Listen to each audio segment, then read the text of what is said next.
لله الذي أرسل رسوله بالهدى ودين الحق ليظهره على الدين كله وكفى بالله شهيدا وكفى بالله وكيلا. أشهد أن لا إله إلا الله وحده ربي لا شريك له أشهد أن محمدا عبده ورسوله الذي لا نبي بعده أما بعد. Kita lanjutkan kajian kita masih membahas tafsir dari surah-surah pendek di dalam juz amma. Kita masih masuk ke suratul Insyiqaq pada ayat ke-7. A'udzubillahi minasyaitonir rajim. Bismillahirrahmanirrahim. Fa amma man utiya kitabahu biyamini fasawfa yuhasabu hisaban yasira wa yanqalibu ila ahlihi masrura. Maka adapun orang-orang yang mengambil catatannya dengan tangan kanannya, maka dia akan mendapatkan hisab dengan hisab yang sangat mudah dan akan kembali kepada keluarganya dengan sangat senang. Wa amma man utiya kitabahu wara'a dhahri. Adapun orang-orang yang diberikan catatannya di belakang punggungnya, fasawfa yad'u subura. Maka dia akan teriak-teriak dan mengatakan, celaka aku. Wa yasla sa'ira. Dan dia akan masuk ke dalam neraka yang menyala-nyala. Innahu kana fi ahlihi masrura.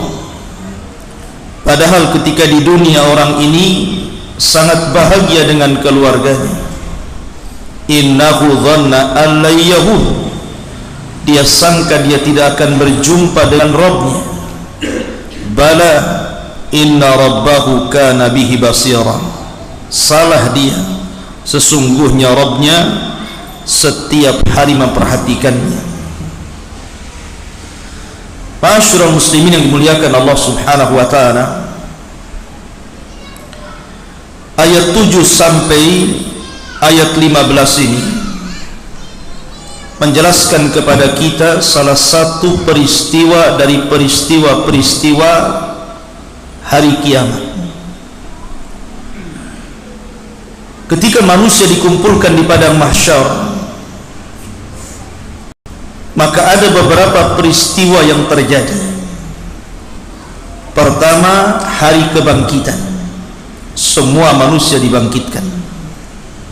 Sejak zaman Adam alaihi salatu wassalam sampai yang terakhir mati. Kemudian yang kedua, setelah dibangkitkan kemudian dikumpulkan di padang mahsyar.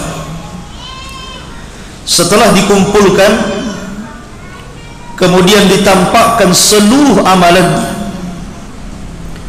Kemudian setelah ditampakkan seluruh amalannya, barulah kemudian pengambilan kitab yang kita akan bahas pada malam hari ini. Setelah pengambilan kitab, baru proses hisab. Ada hisab yang mudah, ada hisab yang sulit. Setelah hisab baru ada proses namanya penimbangan amal. Setelah proses penimbangan amal, maka ada proses namanya al-murur ala sirat, berjalan di atas titian siratal mustaqim. Kemudian setelah itu manusia akan berkumpul di pintu-pintu surga. Maka yang terakhir ada proses jaza, balasan. Apakah dia layak masuk surga, apakah dia layak masuk neraka. Begitulah secara singkat proses-proses yang akan terjadi di padang mahsyar. Kita ambil salah satu peristiwa yang disebutkan di dalam ayat ini. Di sini Allah Subhanahu wa taala mengatakan ada orang-orang yang mengambil catatan kitabnya dengan tangan kanannya, dan mereka orang-orang yang beriman. Tapi ada juga orang-orang yang mengambil dengan catatan kiri, dengan tangan kirinya, dan mereka orang-orang kafir. Dan ada juga yang mengambil catatannya dengan tangan kiri ke belakang punggungnya, dan mereka adalah orang-orang munafik. Karena di dunia ini manusia cuma terbagi tiga: kalau tidak mukmin, kafir; kalau tidak kafir, maka dia munafik, tengah-tengah orang-orang yang beriman dan orang-orang kafir. Ma'asyiral muslimin yang dimuliakan Allah Azza wa Jalla, ketika manusia diberikan catatan itu, sudah saya katakan bahwa catatan itu terbagi dua. Ada catatan umum di mana seluruh umat dan nabi-nabinya memiliki catatan sendiri-sendiri. Artinya Nuh memiliki catatan bersama umatnya, Ibrahim memiliki catatan bersama umatnya satu buku, kemudian Nabi Lut juga demikian, Nabi Syuaib juga demikian, Nabi Musa, Nabi Isa, termasuk Nabi SAW, ada satu catatan itu berkumpul. Semua catatan umat Rasul jadi satu, jadi satu buku, namanya catatan umum. Di sini Allah Subhanahu wa taala hendak membuka aib setiap orang dan hendak memberitahu kebaikan setiap orang. Karena dalam catatan itu ada Abu Bakar, ada Umar, ada Utsman, ada Ali, ada seluruh para sahabat, ada para tabi'in, ada para tabi'ut tabi'in, ada para ulama, ada para syuhada, orang-orang saleh, dan kita juga ada di situ. Dan itu akan dibaca di hadapan manusia. Ketika Abu Bakar Siddiq radhiyallahu anhu disebutkan kebaikannya, Umar disebutkan kebaikannya, Utsman disebutkan kebaikannya, Ali disebutkan kebaikannya, kemudian para ulama, kita pun disebutkan di situ. Sayangnya bukan kebaikan saja disebutkan, keburukannya pun disebutkan. Dan di situ kita akan dipermalukan oleh Allah Azza wa Jalla di hadapan manusia. Karena ketika itu la takhfa minhum khafiyah, tidak ada yang tersembunyi, semua nampak. Dan kekhususan pada hari kiamat itu, orang diberikan ingatan dengan ingatan yang sangat tajam. Di dunia mungkin Anda melakukan kesalahan 10 tahun yang silam, 15 tahun yang silam, atau mungkin 5 tahun yang silam, kita sudah lupa. Sudah lupa kita ini berbuat apa. Kita pernah menzalimi orang, kita lupa. Kita pernah menggibah orang, kita lupa. Kita pernah mengambil hak orang, kita lupa. Kita pernah bermaksiat, kita lupa. Tapi di akhirat tidak akan lupa. Kita akan diingatkan seluruh ingatan di dunia sejak kita akil balik sampai kita wafat. Menitnya, jamnya, harinya, bulannya, tahunnya, kita akan ingat. Sehingga tidak mungkin mengelak, karena itu harus disesuaikan dengan catatannya. Apalagi kemudian pada hari itu manusia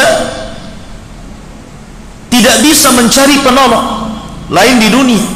Orang ada kasus cari pengacara, tapi di akhirat pengacaranya saja butuh pengacara, lawyernya saja butuh lawyer di akhirat itu. Dan tidak ada lawyer di akhirat. Masalahnya saksinya terlalu banyak, dan tidak ada saksi seperti saksi dunia bisa dibayar. Karena saksi di akhirat itu semua makhluk Allah bersaksi. Bumi bersaksi akan kemaksiatan kita di atas bumi, sehingga Allah mengatakan yauma idzin tuhadditsu akhbaraha. Pada hari itu bumi akan menghabarkan seluruh kabar orang-orang yang pernah menginjaknya. Langit akan bersaksi, para malaikat Raqib dan Atid, dan para malaikat penyaksi kita akan bersaksi. Bahkan bukan hanya itu, anggota badan kita pun akan bersaksi. Yauma nakhtimu ala afwahihim wa tukallimuna aydihim wa tashhadu arjuluhum. Mulut dikunci, tangan bicara. Bukan hanya tangan, kulit ini bersaksi di hadapan Allah terhadap jasadnya. Sehingga kulit ketika bersaksi, jasad ini protes kepada kulit dan mengatakan lima syahidtum alaina. Kenapa kamu ikut-ikut bersaksi kepada jasadmu sendiri? Maka kulit mengatakan, antaqanallah, karena Allah yang buat aku bicara. Jadi pada hari itu la takhfa minhum khafiyah, tidak ada yang tersembunyi bagi dia dan bagi Allah Subhanahu wa taala. Dan kita harus mempertanggungjawabkan di situ. Tetapi orang-orang yang beriman, al jazaa'u min jinsil amal, balasan itu disesuaikan dengan amalannya. Ketika dia mengambil catatannya, catatan yang kedua, maksudnya catatan khusus, setiap manusia punya catatan itu. Ketika dia membaca catatannya, kalau dia melewati kebaikan, maka akan bercahaya wajahnya. Tapi kalau seandainya kemudian dia membaca keburukan, maka akan berubah cahaya itu menjadi hitam, tetapi Allah tutupi dari orang-orang. Karena tidak mungkin dalam satu catatan itu semua baik, walaupun dia seorang yang beriman. Siapa yang tidak lepas dari kesalahan? Bukankah setiap anak Adam itu pasti berbuat salah? Tetapi sebaik-baik orang yang berbuat salah adalah bertobat, kata Rasulullah. Artinya tidak ada satupun catatan, walaupun dia mukmin pasti ada kejelekan, tetapi kan banyak kebaikannya. Kalau dia membaca kebaikan, wajahnya bercahaya. Dia baca kebaikan, bercahaya lagi, semakin terang, sehingga wajahnya kal qamari lailata badr, seperti bulan purnama. Tapi ketika dia lewat kepada catatannya, maka wajahnya berubah menjadi hitam, tapi Allah tutupi dari manusia, tidak tampak, karena dia orang beriman. Tapi orang-orang kafir, sudah catatannya berwarna hitam, kemudian dia membaca menjadi mukanya hitam, maka manusia sudah memandang, maka dia orang jahat. Dari sinilah Allah Subhanahu wa ta'ala menggambarkan begitu bahagianya orang-orang yang beriman, sehingga ketika mengambil catatan dengan tangan kanannya, dia mengatakan, ha umuqra'u kitabiyah, baca catatan saya, dengan bangganya, karena dia sudah tahu jalan dia ke surga. Tapi orang-orang kafir, dia enggan memegang catatannya, dia ingin melemparnya tapi tidak bisa, karena sudah tahu jalannya ke neraka. Ma'asyiral muslimin yang dimuliakan Allah Subhanahu wa ta'ala, para ulama mengatakan bahwa ketika orang membaca catatan itu, disitulah perubahan fisik terjadi. Jadi kalau seandainya yang membaca orang yang beriman, pertama wajahnya akan bersinar, kemudian badannya akan membesar, sehingga tingginya 60 hasta dan lebarnya 7 hasta, persis seperti perawakan Adam alaihi salatu wassalam. Adam itu tingginya berapa meter? 30 meter, karena satu hasta itu setengah meter. Ini satu hasta, dari sini ke sini ini satu hasta. Satu hasta itu setengah meter, 2 hasta berarti 1 meter. Kalau 60 hasta berarti 30 meter. Kalau 7 hasta berarti 3 meter. 3 meter lebih. Berarti badannya kita ini akan 60 hasta, kemudian lebarnya 7 hasta, dan akan berhenti sampai di sini, tidak mungkin membesar lagi. Itulah fisik orang-orang yang beriman ketika membaca catatan. Dan dengan jasad sebesar itulah dia akan murur ala sirat, berjalan di atas siratal mustaqim menuju surga. Allah mengatakan, wa in kuntum illa wariduha, kalian akan melewati dan tidak mungkin tidak pada titian sirat itu. Tapi orang kafir beda lagi. Ketika dia membaca catatannya, mukanya menghitam, badannya membesar. Semakin banyak dosanya, semakin besar badannya, semakin banyak dosanya, semakin hitam mukanya, sehingga badannya entah seberapa besarnya. Karena digambarkan penduduk neraka itu giginya saja seperti gunung Uhud besarnya itu. Giginya penduduk neraka seperti gunung Uhud. Gimana mulutnya, gimana wajahnya, gimana badannya. Maka penduduk neraka itu akan besar wajahnya, besar badannya, dan besar perawakannya. Tapi subhanallah, sebesar itu jahanam tidak bisa penuh.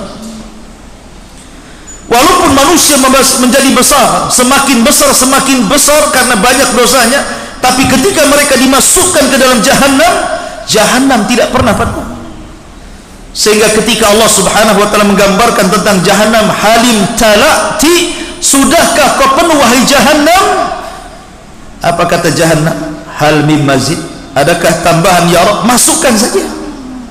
Ya. Menunjukkan bahwa Jahannam itu neraka yang sangat besar. Ya. Ma'asyiral muslimin yang dimuliakan Allah Azza wa Jalla. Di sini Allah mengatakan, fa amma man utiya kitabahu biyamini, barang siapa yang mengambil catatannya dengan tangan kanannya, fasaufa yuhasabu hisaban yasira, maka dia akan mendapatkan hisab yang mudah.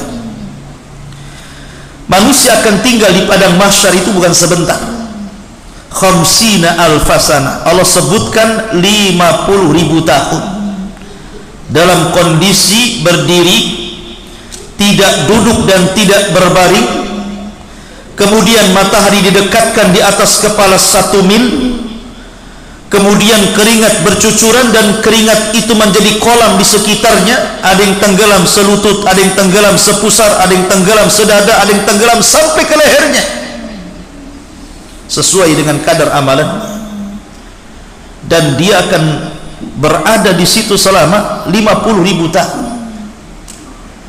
Disinilah kenapa alasannya penduduk Mauqif itu tidak mungkin duduk, karena kalau duduk tenggelam dengan keringatnya, apalagi berbaring. Maka kondisi mereka hanya berdiri, ya yauma yaqumun nasu li rabbil alamin, pada hari manusia berdiri di hadapan Rabbnya semesta alam. Lah ketika itu apakah seluruh manusia akan sama tinggalnya selama 50.000 tahun? Tidak, kata para ulama. 50.000 tahun itu hanya untuk orang kafir saja. Karena orang-orang yang beriman, ada di antara mereka yang tidak dihisab, ada yang di antara mereka tidak diazab. Seperti hadis Nabi SAW, ketika dia bermimpi kemudian ditampakkan sebelah kanannya umatnya yang begitu banyak. Tiba-tiba Rasul mengatakan, apakah itu umatku?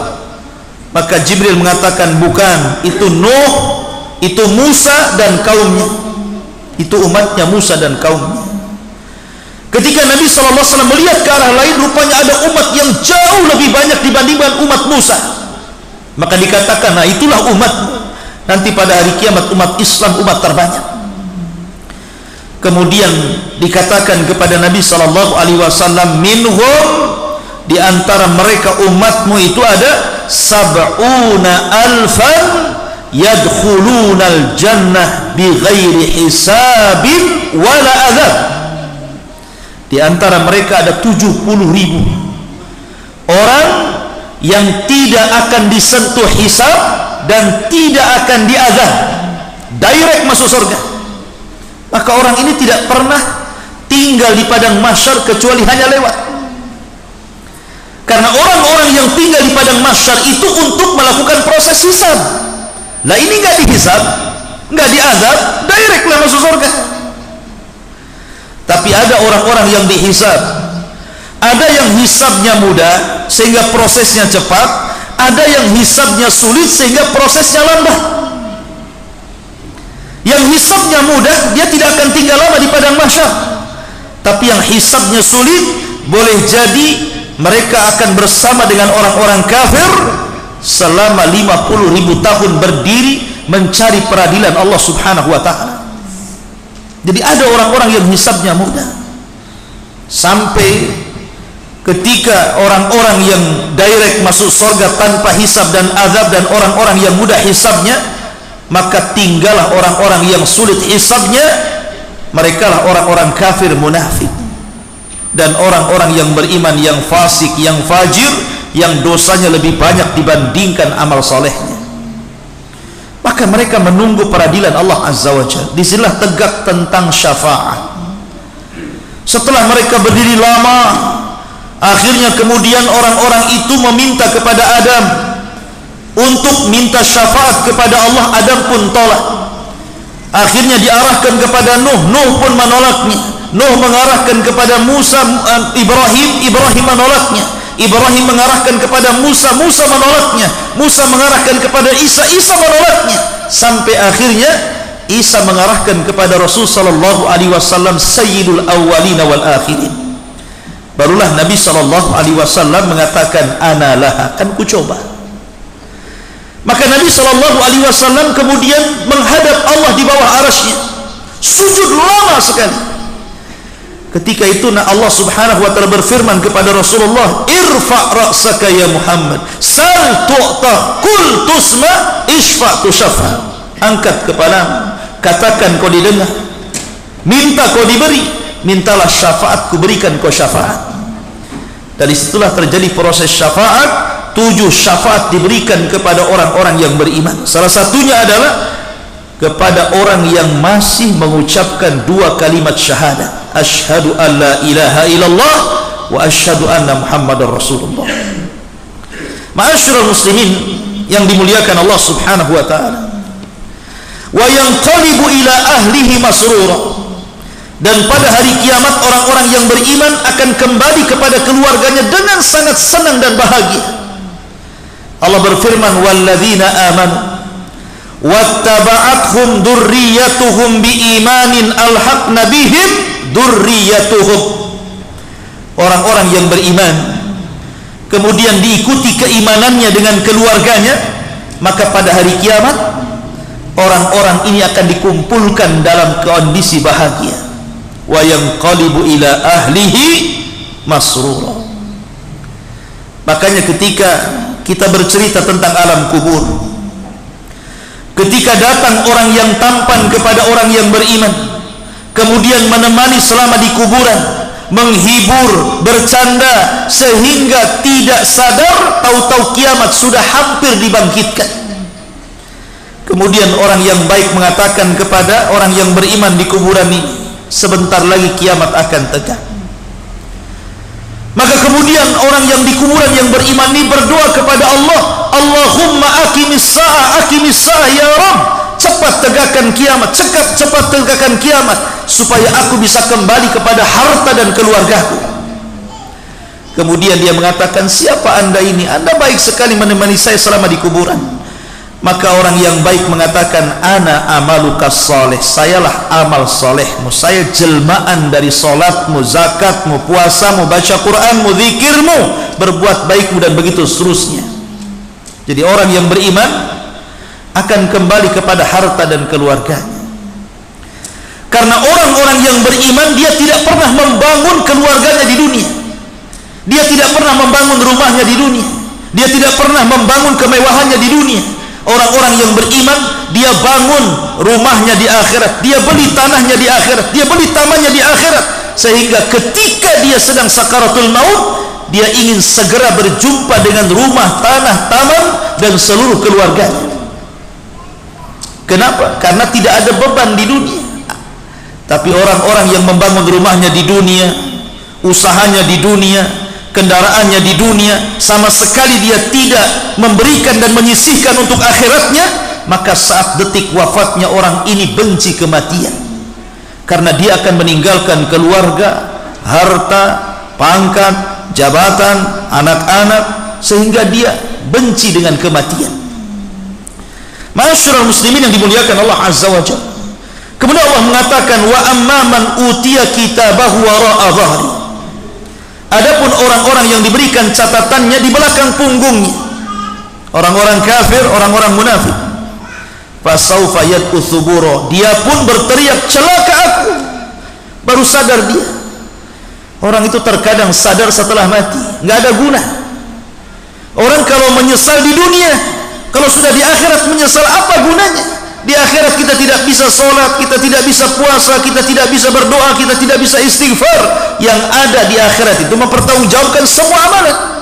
Makanya orang-orang di kuburan saja nyesel dan mengatakan, orang-orang kubur itu, dia mengatakan, ya Allah, kembalikan aku ke dunia. Allahumma rabbirji'uni, ya Allah, kembalikan aku. La'alli a'malu salihan fima tarak, agar aku bisa mengamalkan amalan saleh terhadap yang aku luputkan selama di dunia. Tapi Allah mengatakan, kalla, sekali-kali tidak mungkin. Innaha kalimatun huwa qailuha, itu kan hanya hayalanmu saja.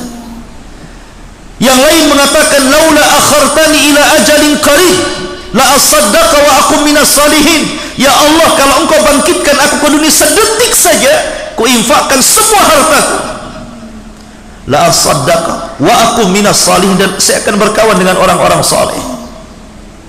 Tapi mustahil. Ya. Ini orang jahat menyesal. Orang baik ingin kembali ke dunia saja tidak bisa, apalagi orang jahat.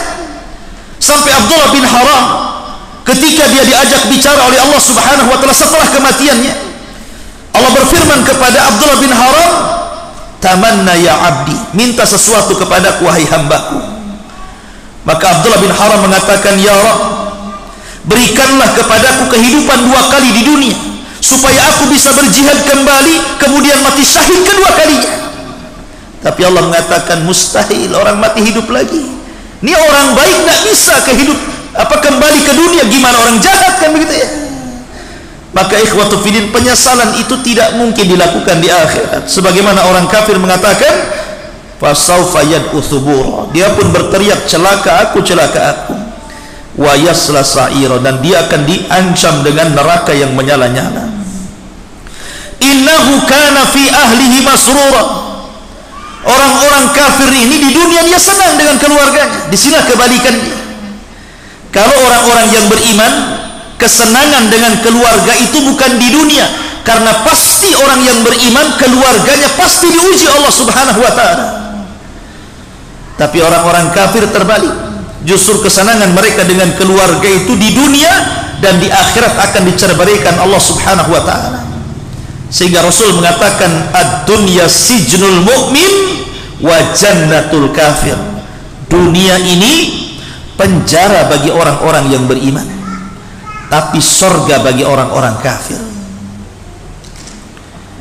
Ketika ada orang Yahudi yang miskin, yang fakir, yang kere, datang kepada Imam Ibnu Hajar Al-Asqalani, salah seorang ulama Syafi'i, pengarang kitab Syarah Sahih Bukhari Fathul Bari, pengarang kitab Riyadhus Shalihin, Bulughul Maram, dan banyak karyanya. Bulughul Maram Imam Nawawi, Riyadhus Shalihin karya Imam Nawawi, Bulughul Maram maksud saya. Jadi Imam Ibnu Hajar ini datangi seorang Yahudi fakir. Ketika itu Ibnu Hajar sedang dimuliakan di pasar, pakai kendaraan mewah, pakai baju kerajaan, digaji kerajaan karena dia qadhi di Mesir. Tiba-tiba orang Yahudi fakir mengatakan, ya Imam, bukankah dalam agamamu, maksudnya dalam agama Islam, nabimu pernah bersabda, ad-dunya sijnul mu'min wa jannatul kafir.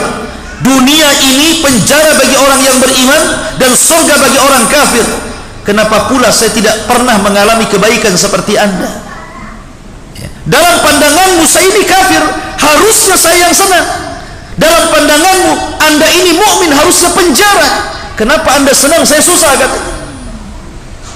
Kata Ibnu Hajar Al-Asqalani rahimahullah tadi yang mengatakan, adapun dengan kesenangan yang saya miliki, memang saya digaji pemerintah, saya diberikan fasilitas pemerintah, diberikan gaji pemerintah, baju bagus, kendaraan bagus, tetapi dunia masih penjara bagi saya. Saya belum bisa lepas sholat, saya harus tetap sholat. Saya belum bisa lepas puasa, saya harus tetap puasa. Saya harus tetap sedekah, zakat, zikir, baca Quran, mengajar, talabul ilmi.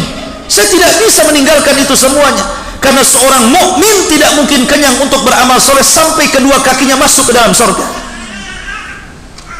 Tapi dirimu sesusah ini di dunia, kamu masih surga dibandingkan dengan akhirat yang menunggumu dengan api yang sangat besar yang akan melahapmu. Bersyukurlah kau masih hidup di dunia. Dunia surga bagimu. Kalau kamu mati masuk neraka lebih payah daripada sekarang kau hidup di dunia. Tapi diriku dibandingkan dengan surga, kenikmatanku ini nggak ada apa-apanya. Ya. Dari sini ma'asyiral muslimin, bahwa orang-orang kafir itu Allah berikan istidraj dalam kehidupan dunia. Jadi jangan sedih kalau antum melihat ada orang kafir, kerjanya bagus, gajinya besar, rumahnya gedong, kendaraannya bagus, istrinya cantik, anak-anaknya banyak, tidak ada masalah, bahagia terus, jalan ke sana kemari, tidak perlu sedih. Kenapa? Karena Allah mengatakan innahu kana fi ahlihi masrura. Ketika di dunia orang-orang kafir diberikan kesenangan, tapi kesenangan mereka hanya sebatas istidraj. Wa umli lahum inna kaidi matin. Kami biarkan mereka senang sampai pada waktunya kami adab. Hatta idza farihu bima utu akhadnahum baghtah. Sampai ketika mereka bersenang-senang dengan apa yang kami berikan dari kehidupan dunia, mereka tidak sadar, tiba-tiba kami adab mereka sekonyong-konyong secara tiba-tiba. Istidraj. Tapi keluarga orang-orang yang beriman pasti ada ujian. Terkadang ujian itu beruntun, ikhwan. Anda harus sabar. Ya, Anda harus sabar karena keluarga yang beriman itu pasti diuji. Nggak diuji orang tuanya, diuji istrinya. Nggak diuji istrinya, diuji suaminya. Nggak diuji suaminya, diuji anak-anaknya. Nggak diuji semuanya, diuji ekonominya, diuji kesehatannya. Orang yang beriman pasti diuji. Sehingga ketika orang yang beriman ini berjalan di permukaan bumi, kemudian ujian terus beruntun kepadanya sampai dia keluar dari bumi sudah tidak ada kesalahan lagi. Karena ada dosa itu yang tidak bisa diampuni dengan istighfar, hanya bisa diampuni dengan kesabaran, dengan ujian. Sebagaimana ada surga itu tingkatan-tingkatan tertentu tidak bisa kita capai dengan sholat, zakat, puasa, haji, hanya bisa dicapai dengan kesabaran. Dan sabar itu tidak mungkin terjadi kecuali ada ujian. Dan Allah katakan innama yuwaffas sabiruna ajrahum bighairi hisab. Allah katakan sesungguhnya kami cukupkan pahala orang yang sabar tanpa batas. Sabar itu pahalanya luas. Beda dengan sholat ada nominalnya, beda dengan zakat ada nominalnya, beda dengan baca Quran ada nominalnya. Tapi sabar tidak ada nominalnya. Saking banyaknya pahala orang yang bersabar itu. Innahu dhanna an la yahur. Orang-orang kafir itu mereka sangka mereka tidak akan berjumpa dengan Allah. Makanya kenapa orang-orang kafir itu hidupnya kayak binatang, tidak diperintah dan tidak dilarang, kan itu seolah-olah tidak ada larangan kepada mereka dan tidak ada perintah kepada mereka, sama dengan binatang. Karena apa? Karena memang Allah Subhanahu wa ta'ala berikan kesenangan kepada mereka. Allah berikan kesenangannya cash di dunia, tetapi dia tidak akan mendapatkan kesenangannya di akhirat. Makanya ketika orang-orang kafir dibangkitkan pada hari kiamat, dia berteriak-teriak dan mengatakan wa qalal insanu malaha. Orang-orang kafir berkata, malaha, ada apa ini? Dalam surah Yasin, ya wailana man ba'athana min marqadina. Celaka diriku, siapa yang membangunkan aku dari tidurku ini? Tapi orang-orang yang beriman hanya tersenyum dan mereka mengatakan hadza ma wa'adar rahman wa sadaqal mursalun.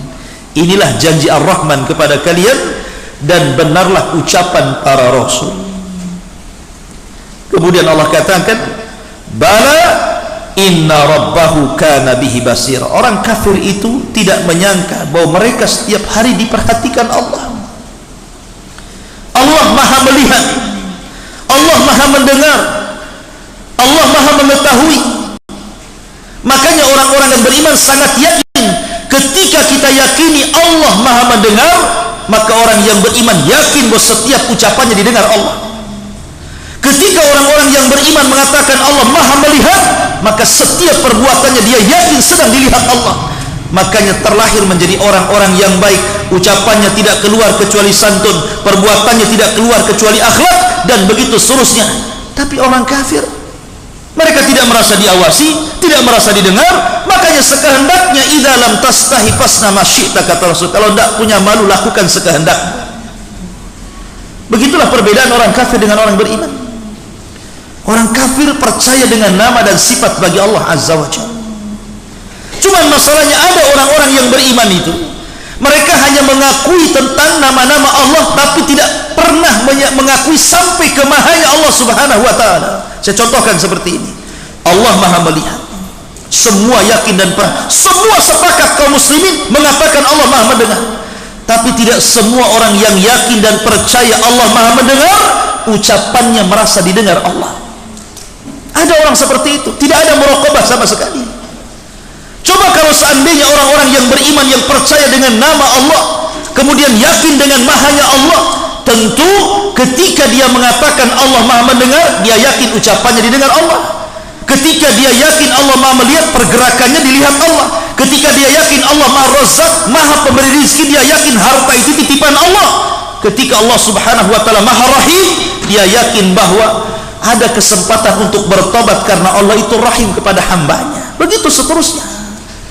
Makanya penting beriman dengan nama-nama Allah subhanahu wa ta'ala untuk menguatkan iman seseorang supaya tidak kufur nikmat maksudnya. Ya. Ma'asyiral muslimin yang dimuliakan Allah azza wa jalla, maka di sini Allah subhanahu wa ta'ala menyebutkan dua kelompok, yang satu kelompok ahli surga, yang satu kelompok ahli nar. Wallahu alam. Fala uqsim bisyafaq, ini sudah bab lain, kita tinggalkan minggu depan. Subhanakallahumma bihamdika asyhadu an la ilaha illa anta astaghfiruka wa atubu ilaik. Allahu a'lam. Assalamualaikum warahmatullahi wabarakatuh.